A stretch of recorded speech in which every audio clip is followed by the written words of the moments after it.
ಉತ್ತರ ಪ್ರದೇಶದ ಪೊಲೀಸ್ ಅಧಿಕಾರಿಯೊಬ್ಬರು ಭಾರತದ ರಾಜತಾಂತ್ರಿಕತೆಯನ್ನು ಹಾಳು ಮಾಡ್ತಿರೋದು ಅಥವಾ ಬೆಂಕಿಗೆ ತುಪ್ಪ ಸುರಿತಾ ಇರೋದು ಕಳವಳಕಾರಿ ವಿಷಯ. ಸಂಭಾಲ್ನ ಡಿವೈಎಸ್ಪಿ ಕುಲ್ದೀಪ್ ಕುಮಾರ್ ಎಂಬ ಬಡಾಯಿ ಕೊಚ್ಚಿಕೊಳ್ಳುವ ಅಧಿಕಾರಿಯ ವಿಡಿಯೋ ವೈರಲ್ ಆಗ್ತಿದೆ. ಆ ವಿಡಿಯೋದಲ್ಲಿ ಅವರು ಇರಾನ್ ಬಗ್ಗೆ ಕಳವಳ ಪಡೋರು ಇರಾನ್ಗೆ ಹೋಗಿ, ನೀವು ರೀಲ್ ಮಾಡಿದ್ರೆ ನಾವು ರೈಲ್ವೆ ನಿರ್ಮಿಸ್ತೀವಿ, ನೀವು ಮಸೀದಿಯ ಹೊರಗೆ ಪ್ರಾರ್ಥಿಸಿದ್ರೆ ನಾವದನ್ನು ಸಹಿಸೋದಿಲ್ಲ ಅಂತ ಹೇಳ್ತಿದ್ದಾರೆ. उनको खुजली इस बात की मची है कि साहब झगड़ा तो हो रहा है ईरान के इजराइल के बीच में, और वो बीच में ना अपनी टंगड़ी घुसाए पड़े हैं.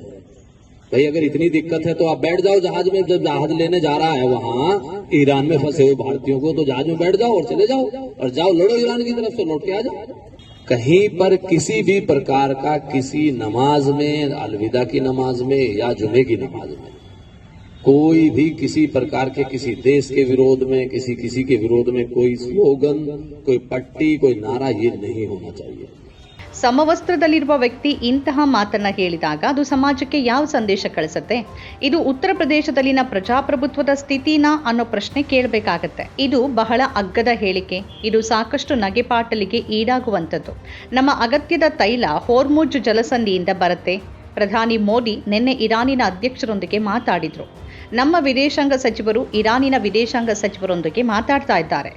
ಅನಿಲ ಮತ್ತು ತೈಲ ಸಮಸ್ಯೆ ಪರಿಹರಿಸಲು ಕ್ರಮ ಕೈಗೊಳ್ಳಲಾಗ್ತಿದೆ, ರಾಜತಾಂತ್ರಿಕ ಕ್ರಮಗಳನ್ನು ತೆಗೆದುಕೊಳ್ಳಲಾಗ್ತಿದೆ. ಆದರೆ ಅದೇ ಹೊತ್ತಲ್ಲಿ ಆ ರಾಜತಾಂತ್ರಿಕತೆಯನ್ನು ಹಾಳುಗೆಡಿಸುವ ಇಂತಹ ಹೇಳಿಕೆಗಳನ್ನು ನೀಡಲಾಗ್ತಿದೆ.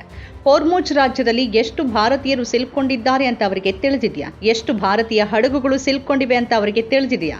ನಮ್ಮ ಹಡಗುಗಳಿಗೆ ಇನ್ನೂ ಹೋರ್ಮುಜ್ ರಾಜ್ಯದಿಂದ ಹೊರ ಹೋಗೋಕೆ ಅವಕಾಶ ನೀಡಲಾಗಿಲ್ಲ. ಅಲ್ಲಿ 28 ಹಡಗುಗಳು ಸಿಲುಕೊಂಡಿವೆ. ಸ್ಥಳಾಂತರಿಸಬೇಕಾದ ಸಾವಿರಾರು ಭಾರತೀಯರನ್ನು ಹೊತ್ತೊಯ್ತಿವೆ. ಇಂತಹ ಹೊತ್ತಿನಲ್ಲಿ ಈ ಹೊಣಗೇಡಿ ಬಾಯಿ ಬಡುಕ ಅಧಿಕಾರಿಗಳು ಈ ರೀತಿಯ ಹೇಳಿಕೆಗಳನ್ನು ನೀಡ್ತಾರೆ. ವಾತಾವರಣವನ್ನು ನಿಜವಾಗಿಯೂ ಹಾಳು ಮಾಡ್ತಿರೋರು ಯಾರು ಹಾಗಾದ್ರೆ? ಖಾಮಿನೈ ಅವರ ಹತ್ಯೆಯ ಹಿನ್ನೆಲೆಯಲ್ಲಿ ಹಲವು ಪ್ರತಿಭಟನೆಗಳು ನಡೆದವು. ಶಿಯಾ ಮತ್ತು ಸುನ್ನಿ ಸಮುದಾಯದವರು ಆ ಪ್ರತಿಭಟನೆಯಲ್ಲಿ ಭಾಗವಹಿಸಿದ್ರು. ಯಾವುದೇ ಸಮಸ್ಯೆ ಇರಲಿಲ್ಲ. ದೆಹಲಿಯ ಜಂತರ್ ಮಂತರ್ನಲ್ಲಿ ಮತ್ತು ಲಕ್ನೋದ ಇಮಾಮ್ ಬರಾಗಳಲ್ಲಿ ಪ್ರತಿಭಟನೆ ಶಾಂತಿಯುತವಾಗಿಯೇ ನಡೆಯಿತು. ಆದರೆ ಶುಕ್ರವಾರದ ಪ್ರಾರ್ಥನೆ ಹೊತ್ತಲ್ಲಿ ಒಬ್ಬ ಪೊಲೀಸ್ ಅಧಿಕಾರಿ ಇಂತ ಮಾತಾಡ್ತಾ ಎಲ್ಲವನ್ನೂ ಹಾಳುಗೆಡುವಕ್ಕೆ ನೋಡ್ತಿರುವಂತಿದೆ. ಪೊಲೀಸ್ ಅಧಿಕಾರಿಯಾಗಿ ಶಾಂತಿ ಕಾಪಾಡಬೇಕಾಗಿದ್ದು ತನ್ನ ಕೆಲಸ ಅನ್ನೋದು ಆ ವ್ಯಕ್ತಿಗೆ ಗೊತ್ತಿಲ್ವಾ? ಹಾಗಿದ್ರೆ ಪೊಲೀಸ್ ವೃತ್ತಿಯಲ್ಲಿ ಯಾಕಿರ್ಬೇಕು? ಅಧಿಕಾರ ಇದೆ ಅಂತ ಬಾಯಿಗೆ ಬಂದಂತೆ ಮಾತಾಡಿ ಯಾಕೆ ವಾತಾವರಣವನ್ನ ಹಾಳು ಮಾಡಬೇಕು? ದೇಶದಲ್ಲಿ ತೈಲ ಬಿಕ್ಕಟ್ಟಿದೆ, ತೈಲ ಪಡೆಯೋಕೆ ಪ್ರಯತ್ನಗಳು ನಡೀತಾ ಇದೆ. ಜನ ಗ್ಯಾಸ್ ಸಿಲಿಂಡರ್ ಅಭಾವದಿಂದ ತೊಂದರೆಗೆ ಈಡಾಗ್ತಿದ್ದಾರೆ. ಆದರೆ ಉತ್ತರ ಪ್ರದೇಶದ ಅಧಿಕಾರಿಗಳು ಈ ರೀತಿಯ ಹೇಳಿಕೆಗಳನ್ನು ನೀಡಿ ನಂತರ ಅದನ್ನು ವೈರಲ್ ಮಾಡ್ತಿದ್ದಾರೆ. ಕಾಂಗ್ರೆಸ್ ಸಂಸದ ಇಮ್ರಾನ್ ಪ್ರತಾಪ್ ಗಡಿ ಹೇಳುವಂತೆ ಇಸ್ರೇಲ್ ಅನ್ನ ಪಿತೃಭೂಮಿ ಅಂತ ಕರೆಯಲಾಗುತ್ತೆ ಮತ್ತು ನೆತಾನ್ಯಾಹು ಟ್ರಂಪ್ ಹೆಸರಲ್ಲಿ ಸಾಮಾಜಿಕ ಮಾಧ್ಯಮಗಳಲ್ಲಿ ತಮ್ಮದೇ ದೇಶದ ಜನರನ್ನ ನಿಂದಿಸುವ ಕೆಲಸ ನಡೆಯುತ್ತೆ. ಬೀದಿಯಲ್ಲಿ ಹೋಳಿ ಆಚರಿಸಿದ ಸಂಭಾಲ್ ಪೊಲೀಸ್ ಅಧಿಕಾರಿ ಯಾರಾದರೂ ಬೀದಿಯಲ್ಲಿ ನಮಾಜ್ ಮಾಡಿದ್ರೆ ಅವರನ್ನ ನೇರವಾಗಿ ಜೈಲಿಗೆ ಕಳಿಸಲಾಗುತ್ತೆ ಅಂತ ಹೇಳ್ತಾರೆ. ಪ್ರಜಾಪ್ರಭುತ್ವ ದೇಶದಲ್ಲಿ ಸಮವಸ್ತ್ರದಲ್ಲಿರುವ ವ್ಯಕ್ತಿ ಅಂತಹ ಭಾಷೆ ಬಳಸೋದನ್ನ ಒಪ್ಪೋದಕ್ಕೆ ಸಾಧ್ಯನಾ ಅಂತ ಅವರು ಕೇಳಿದ್ದಾರೆ.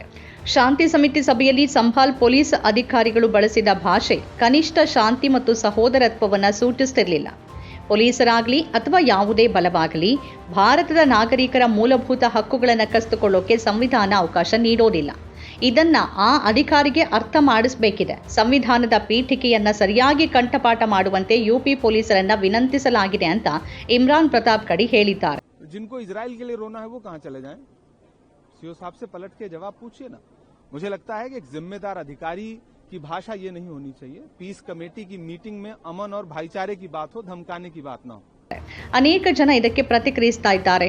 ಪೊಲೀಸ್ ಅಧಿಕಾರಿಗಳು ತಮ್ಮ ಜವಾಬ್ದಾರಿಗಳನ್ನು ಮೀರಿದ ಹೇಳಿಕೆಗಳನ್ನು ನೀಡ್ತಾರೆ ಮತ್ತು ಆ ಮೂಲಕ ಜನರ ಮಧ್ಯೆ ಗುರುತಿಸಿಕೊಳ್ಳೋಕೆ ನೋಡ್ತಾರೆ. ಉತ್ತರ ಪ್ರದೇಶದಲ್ಲಿ ಒಳ್ಳೆಯ ಅಧಿಕಾರಿಗಳು ಇದ್ದಾರೆ. ಅವರು ಅದ್ಭುತವಾಗಿ ಕೆಲಸ ಮಾಡ್ತಿದ್ದಾರೆ ಮತ್ತು ಸದ್ದಿಲ್ಲದೆ ಮತ್ತು ಶಾಂತಿಯುತವಾಗಿ ಜನರಿಗೆ ಸಹಾಯ ಮಾಡ್ತಾರೆ. ಅವರು ಜನರ ಸಮಸ್ಯೆಗಳನ್ನು ಪರಿಹರಿಸ್ತಾರೆ, ಸಹೋದರತ್ವವನ್ನು ಬೆಳೆಸ್ತಾರೆ. ಆದರೆ ಕುಲ್ದೀಪ್ ಕುಮಾರ್ ಥರದ ಕೆಲವರು ಇದಕ್ಕೆ ವಿರುದ್ಧವಾಗಿ ನಡೆದುಕೊಳ್ತಿದ್ದಾರೆ. ಇರಾನ್ಗೆ ಹೋಗಲಿ ಎಂಬ ಆ ಅಧಿಕಾರಿಯ ಭಾಷೆ ಒಪ್ಪುವಂಥದ್ದಲ್ಲ, ಅದನ್ನು ಖಂಡಿಸಬೇಕು. ಸಂಭಾಲ್ಗೆ ಬೇರೆಯದ್ದೇ ಇತಿಹಾಸ ಇರೋದ್ರಿಂದ ಅವರ ವಿರುದ್ಧ ಯಾವುದೇ ಕ್ರಮ ಕೈಗೊಳ್ಳುವ ಸಾಧ್ಯತೆ ತೀರಾ ಕಡಿಮೆ. ನಮ್ಮ ಕಾರ್ಯಕ್ರಮಗಳನ್ನು ನೀವು ನೋಡ್ತಾ ಇದ್ರೆ ನಮ್ಮ ಚಾನೆಲ್ ಅನ್ನ ಸಬ್ಸ್ಕ್ರೈಬ್ ಮಾಡಿ, ಪಕ್ಕದ ಬೆಲ್ ಐಕಾನ್ ಒತ್ತಿ ನಮ್ಮನ್ನ ಬೆಂಬಲಿಸಿ. ಹಾಗೆ ನಮ್ಮ ಕಾರ್ಯಕ್ರಮಗಳನ್ನ ಲೈಕ್ ಮಾಡಿ, ಕಮೆಂಟ್ ಮಾಡಿ, ಅದನ್ನ ಬೇರೆಯವರಿಗೂ ವಾಟ್ಸ್ಆಪ್ ಮೂಲಕ ಶೇರ್ ಮಾಡಿ. ನೀವು ಹೀಗೆ ಮಾಡಿದಾಗ ನಮ್ಮ ಚಾನೆಲ್ ಇನ್ನಷ್ಟು ಮತ್ತಷ್ಟು ಜನರಿಗೆ ತಲುಪಲು ನೀವು ನಮ್ಮೊಂದಿಗೆ ಸಹಕರಿಸಿದ ಹಾಗಾಗುತ್ತೆ. ಇದು ನೀವು ಯಾವುದೇ ಖರ್ಚಿಲ್ಲದೆ ಕೆಲವೇ ಸೆಕೆಂಡುಗಳಲ್ಲಿ ನೀಡಬಹುದಾದ ಸಹಕಾರ. ಧನ್ಯವಾದಗಳು.